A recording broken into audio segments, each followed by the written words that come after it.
Hello everyone and welcome to the Smashi Business Show. Today my name is Abdul Majid Awan and today is the 5th of November, Tuesday 2024. Hello Worth, how are you? I'm good.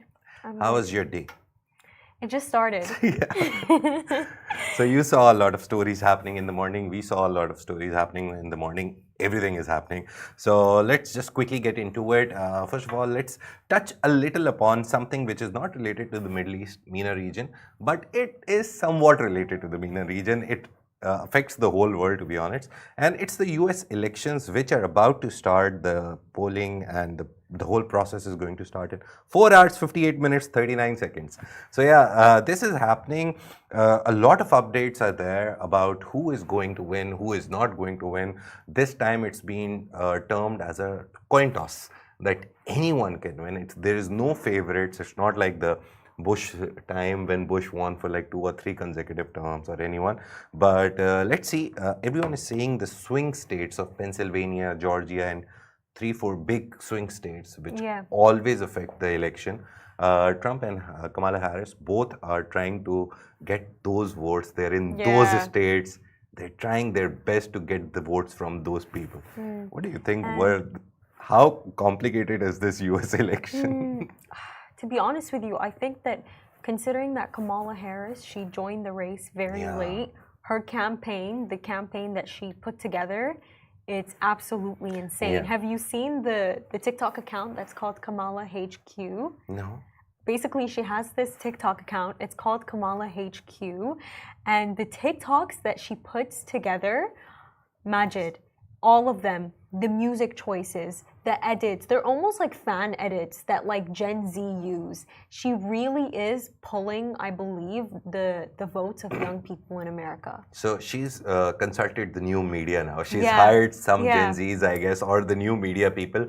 And she knows that the power of TikTok, the power of new media, especially TikTok, Instagram, Facebook to an extent also. But yeah, all these platforms, these have the eyeballs of the younger generation, and the younger generation, to be honest, is the most, I think, who can be swung towards you.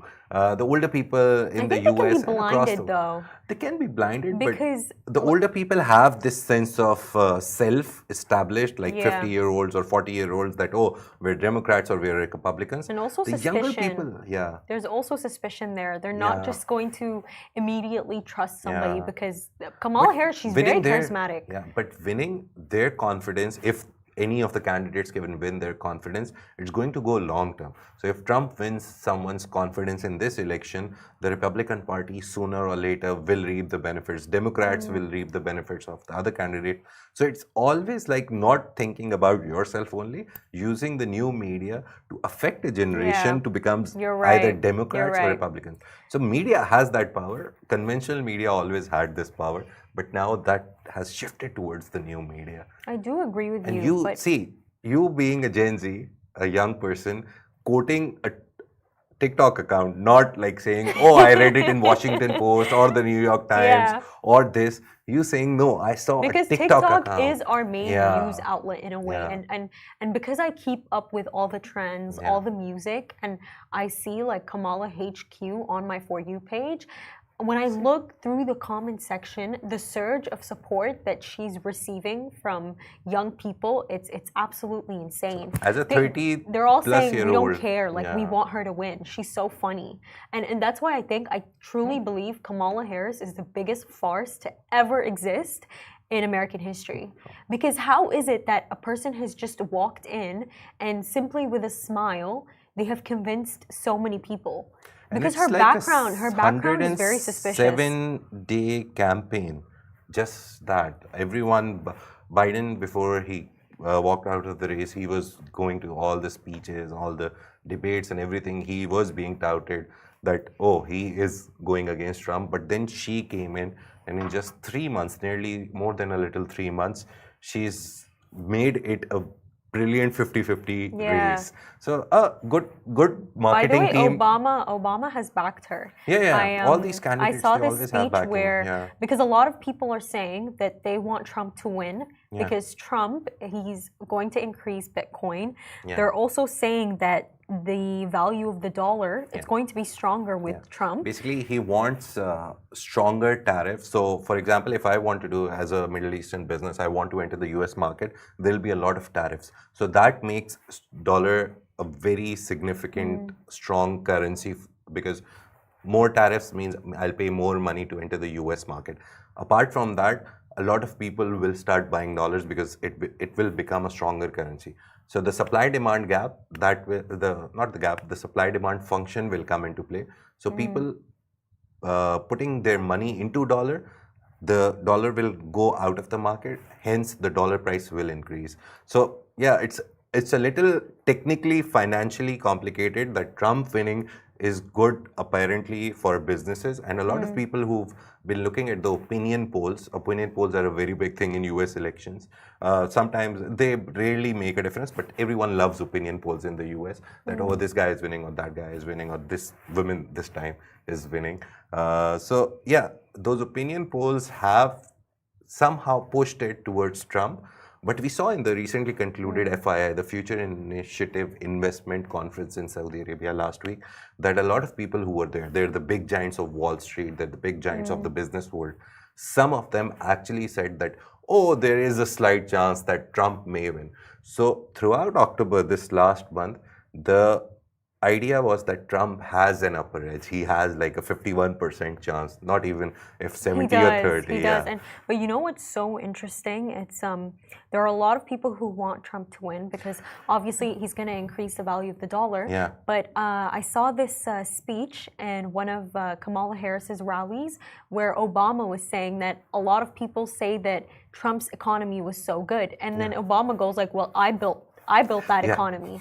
And I find that really interesting. Yeah, everyone takes, it's very simple in politics. If you come and the economy is bad, just say, oh, the guys who went, they did bad, so that is why I'm facing this trouble. And if the economy becomes power in the world, US, let's move on to the regional news that we have today. A lot of things are happening, again, in the region as well. It's not just that something is happening in the US. There's an energy conference, IDPEC, which is the biggest in the world. It's happening in Abu Dhabi. And the most important thing that I saw there was the ADNOC, which is the Abu Dhabi National Oil Company. They have launched ENERGYai AI. What is that? Yeah, ENERGYai AI. I'll tell you, I'll give you a very simple example. You go to any website nowadays and you'll see a small chat pop up from one corner and you'll be like, how can I help you? So you know that's an AI bot, right? So they're trained on specific keywords. So if you were like, oh, for example, you go to the Etisalat website and be like, oh, my SIM is not working or something expired or this and that. And the chatbot will recognize the keywords in your chat and give you probable answers. So those are called AI agents. I hate them. Yeah, I really hate them. The human to human can, and she could talk to you in 10 different languages. Now, no normal human can do that. It's very rare to find a person who speaks 10 languages perfectly. So she could talk to you in 10 languages. She could answer all your questions regarding the properties that are listed on that real estate channel in 10 languages. So it's your comfort talking to the and AIQ, which is a subsidiary, which is like an AI investment firm, an AI development firm by ADNOC, Microsoft, and Abu Dhabi's very big AI giant G42, which is run by Sheikh Tanoon. All these collaborated to create this. The AI agent, ENERGYai, is trained on 80 years of ADNOC data. So it's not just that it's just popped out of somewhere or it's been trained on some other data. It's been trained on the ADNOC data of 80 years. So it knows ADNOC's data inside out. So now this are distributed. It has access to 80 years of data. It can help you pick out data from anywhere. A normal human couldn't do it. It's impossible to remember 80 years of data. So this that also. And apart from that... and they're also saying that it's going to reduce costs and emissions in the process. So it's very sustainable, but I still find it very dystopian. Yeah, I do find the takeover of AI to be very concerning. From the energy field. But this AI agent and any AI agent that is being created, it's for efficiency and quickness. So eventually it helps us. Eventually it helps the end consumers. We get dumber? No. I You don't don't think think so. so? We will have time to do more creative stuff. That's my main point. I want to paint, I want to sing, I want to dance, I want to play with my kid, I want to Employees use AI, as much as possible. as much as possible. But think of it like this: if there was a young journalist who entered into that company and they just started their career and they want them to use AI, how will they ever learn how to write? How will they ever expand their skills? I'll give you That's my a concern. very important lesson that I got when I started journalism. One of my teachers, like in journalism, he told me that if you really want to learn journalism, what actually journalism is, don't go into writing, go into reporting, go into research, find a story, research a story, find sources, create a story. The writing part is hardly 5%. Any good writer who knows a language can write a story. Secretly or maybe in public or in whichever way, just trying to ask questions which give you answers and eventually lead to a story. All that part is still human. So I think AI, very good, helps you with the writing part, but the original core idea of journalism, the reporting part, it'll be very difficult. It can rewrite any news story, it can create news story out of data, it can do anything, but it can't go to sources and find sources and be like, okay, how are you? That's your job. It can't message them on LinkedIn. Maybe they create an AI agent for that as the technical terms that their circuits will burn and then won't work properly, not in the dystopian like term that, oh, robots will take over. Let's see, to be honest, in the good thing with technology is you think it's going to take 10 years to develop something. Technology is so fast, it will do it in a year. So with all this AI, focus on AI, everything AI, 2025, we will get a hint of what the future has for us. So yeah, these events, this ADIPEC happening, a lot of events coming in the season till March, April, May, June.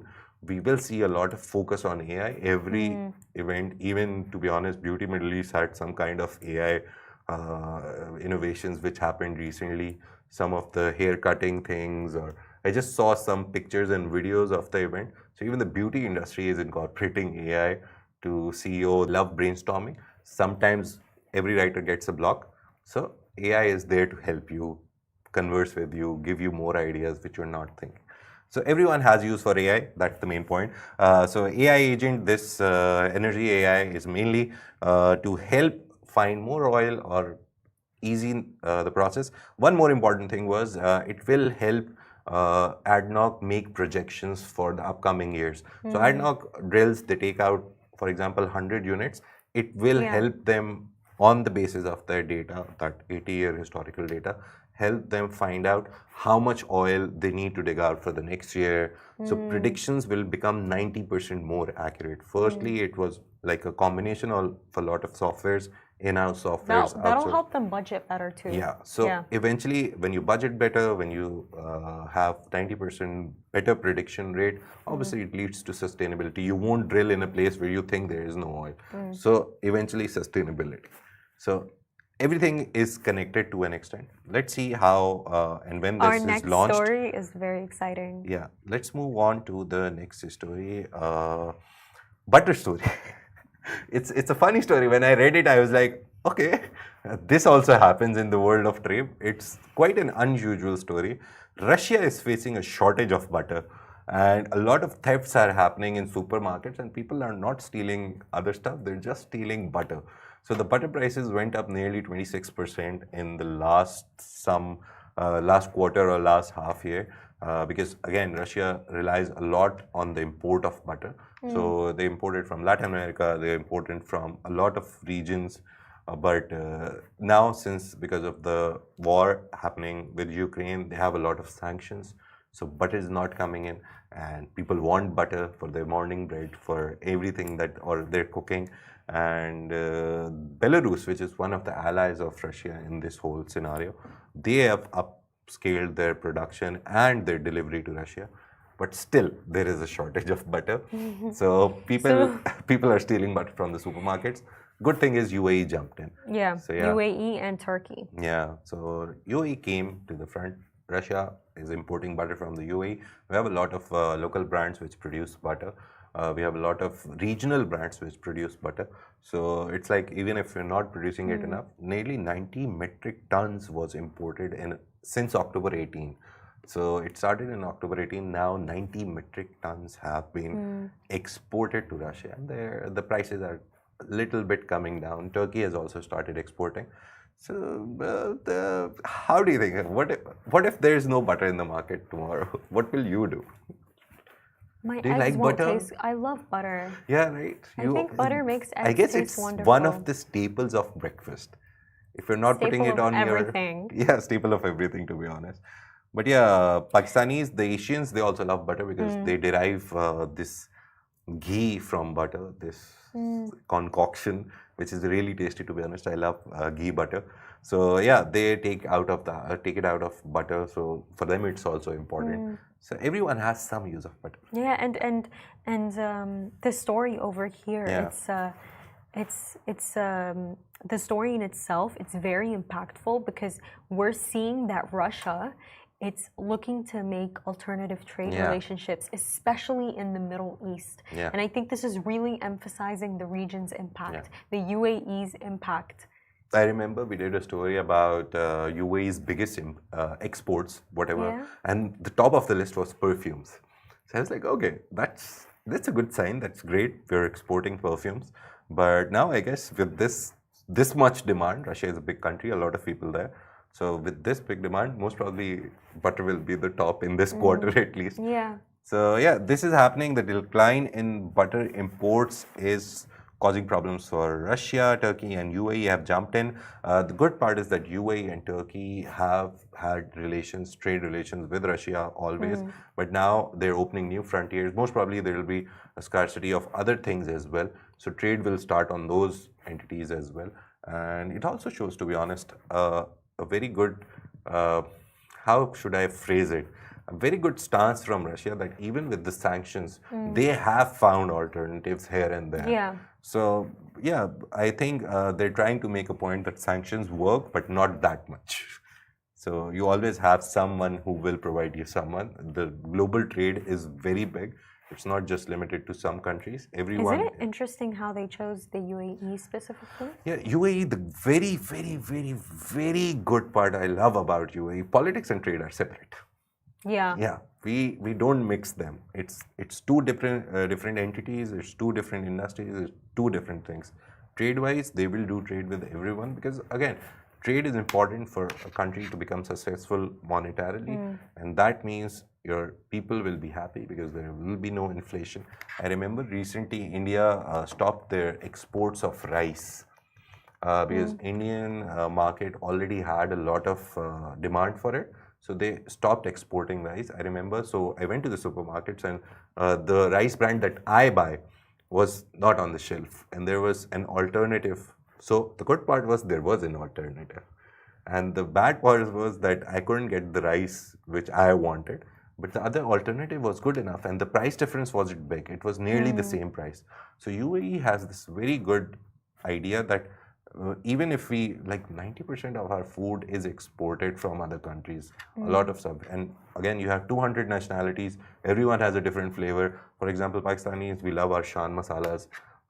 Sudan may have some brand or something that you guys love and you want it in the UAE. Yeah. So they'll import that also. So all these nationalities love their own spices and sauces and all that stuff. That's for sure. And you know, Majid, just on the topic of butter, Russians in general, they're not just taking UAE butter. You know, they're buying out its real estate market. There are a lot of Russians in the country now. Yeah, a lot of startups you see here are backed by Russians. There's a magazine, I remember, just giving a specific example, which is in Russian and English now. They've launched their headquarters here. I had some freelance engagements with them. I met a lot of people there. I asked them, and they were like, yeah, UAE is the best place to invest. There's no threat to your finance. So the best place to invest is UAE for them right now. And it's interesting because it's actually being shown that the UAE is also now one of the top 5 places for Russian companies to open a franchise. see, the ease of doing business is bringing them here. That's Obviously, true. the distance is not that much also. Pakistan and Russia are like nearly neighbors, not exactly neighbors, but nearly neighbors. So it's like a 8-10 hour flight, most probably. I've never seen the flights to Russia, obviously, to be honest, from here. From Pakistan, it was 3 hours. So 2 hours, I guess, most probably 5 or 6 hours. So the distance is not big. Then coming here, doing business, best place to do business right now. Everyone is here. So yeah, you can set up any industry and you will find peers from that industry. So and there is demand for everything. Since the population is growing, the country is growing, the economy is growing, luxury economy is growing, the normal economy is growing. There is demand for everything. We see that in Global Village. You go to Global Village, everyone is shopping. And there's this funny story that I tell everyone about Global Village. I went to one shop in most probably Morocco or Pakistan, one of the two pavilions. And my wife was buying this Jai Namaz, the place, the thing that you buy to worship on, like to pray on. So I looked at the back and there was a tag and it said, the address said Barsha. So I was like, okay. I thought this thing came from Morocco, and since I'm in Morocco or Pakistani pavilion, I don't exactly remember. I was like, maybe it should say made in Pakistan or made in Morocco, right? But the office address was in Barsha. So they were selling the same stuff in Barsha. I was like, okay, I could buy it from there. Cheaper, I guess. And the guy was Pakistani. I just had a conversation. He was like, yeah, come there. Here, 150, there, 80. So, yeah, but again, Global Village has that idea of, oh, we're going to the Morocco pavilion, buying Moroccan stuff. But that stuff has already been imported by UAE. You can always find it in the biggest market like Deira, Satwa. You go to these places, you will find that same stuff, cheaper prices. Just a trick for you. If you like something in Global Village, look at the shop name, Google it, and you'll find it in somewhere. At least, if not in Dubai, at least in Sharjah or Ajman, you will find them. And you know, Majid, with this story, very interestingly, you know how there's always this saying that Switzerland is neutral? Yeah. I believe that we're seeing the UAE evolving into that neutral country because although Russia, it doesn't have the best relationship with other Western countries, especially America, Cold War and all, we're seeing that the UAE is able to work with America, it's able to work with Russia, and they're working with everyone. Yeah, they're working with everyone, and they're still maintaining a very neutral stance. Our president went to the US, first ever sitting president or sitting ruler to go to the White House. He went there. And then he recently went to Kazan for the BRICS summit.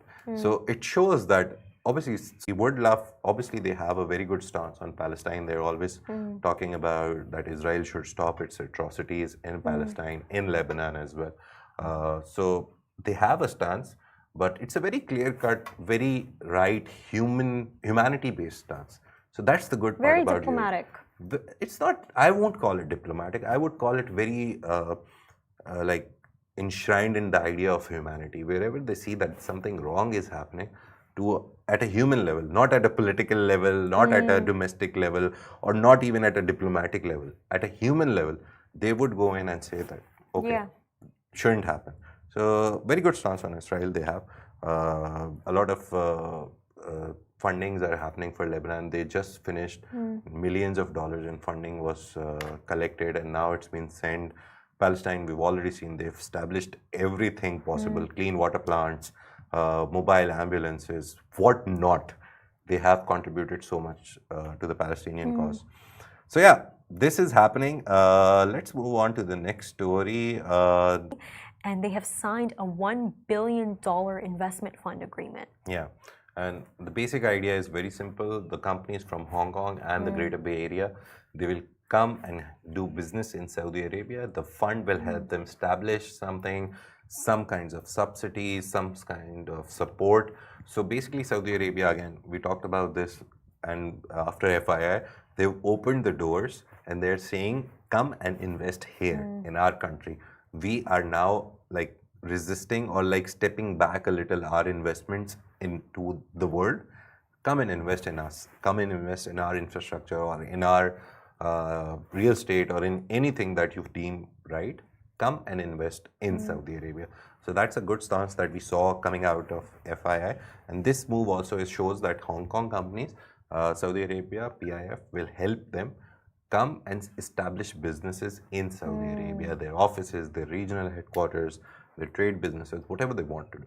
So again, a good sign of a Middle Eastern country is opening its door and saying we're Yeah. open for business. Come. Especially its partnerships. Yeah. I mean, Hong Kong, it has an insane finance network, and to partner with such a to see two. And they want Saudi Arabia wants them to come up and set up fintech industry or fintech companies there. Apart from that, it's the usual ones: renewables, trade, and manufacturing. So these are the usual industries. These are always happening. But fintech was one of the interesting industries which was highlighted in this contract. So let's see. Saudi Arabia already has a good fintech startup scene. Hong Kong already has an established fintech scene. So these two collaborating, good for the region, good for the industry. Yeah. Yeah. Let's move on to the last story for today. We've discussed a lot. It's a lot of time that we're taking nowadays. Thank you for listening if you're listening. There's a Turkish AI startup which helps marketing, mainly marketing stuff. It's called Insider. They recently got $500 million one about General Atlantic. And so Insider got $500 million in funding. Out of that, they've planned that they'll spend 462 million dirhams. To be honest, it's around $100 million.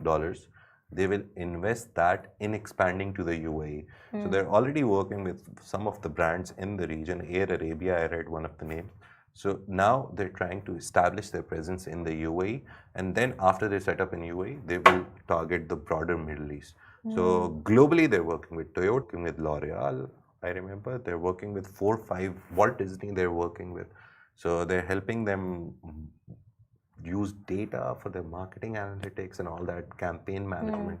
The whole idea is that we'll help you in your marketing campaigns through data-driven and AI. Obviously, everything is even if someone is not doing something AI, they will write it in their bio like, AI-driven something, because it's the new cool thing. I think this is definitely a huge development for Turkey, because we have not seen that much from. We have seen a lot of achievements, but not as much as comparatively in the UAE and Saudi Arabia. So this is really nice to see. The only problem with Turkey is the currency fluctuation. I remember I went to Turkey, the lira was 32.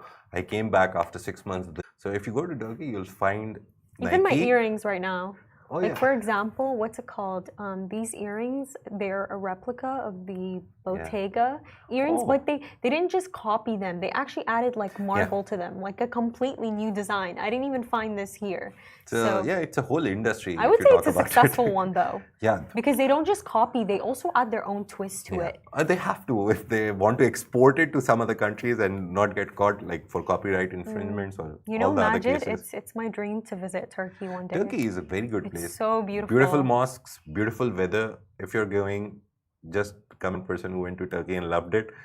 It was actually my very first time coming out of my country, and I chose Turkey.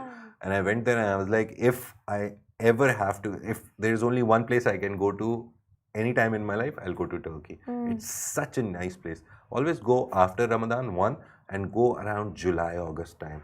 It's not hot, it's not cold, the weather is great. You can do as much walking as possible. It'll slightly rain. The days are longer. Till 9 p.m. you'll be like, wow, where's the moon? Why is the sun not going down? You know, it's funny that you say that this is the first place that you traveled to out of Pakistan, because I haven't traveled since 2018, and I have made this my plan, by the way. When I travel, when I get into a flight, it has to be to Turkey. I really want to go. They always say that Turkey has the best of Europe and the best of Asia, and you see it as soon as you cross the river. You go to this side, you'll be like, oh, Europe, and as soon as you go to this side of the river, you'll be like, okay, we're back to Asia. I also just love how it's moderately priced. It's not that expensive. It's for example, so good for families. A normal burger in UAE costs you 18 to 20 dirhams. What? 18 to 20 dirhams? Very cheap one, like the very cheapest burger. That's not true whatsoever. Actually, let's say the good brands, 80-ish, you'll get a meal of a burger, right? 80, 90-ish, you'll get a good meal from Five Guys or something. Yeah. In UAE, you can buy a whole meal for your family, like a family of 4, you can buy a whole meal for that amount. So yeah, very, as you said, very economical, very good country to visit. So yeah, and for UAE residents, it's e-visa, I guess. So yeah, apply and go. Yeah. Have a great time in Turkey, but come back to the UAE because this is the place to be. Yeah, it definitely is. Yeah. Thank you you so so much much. for watching today, guys. Make sure to subscribe to our newsletter. We also have Smashi Business on Twitter, on Instagram, also on LinkedIn. Yeah. So in whatever form that you need, TikTok it's also. there. Yeah, on TikTok also. Thank you. See you tomorrow.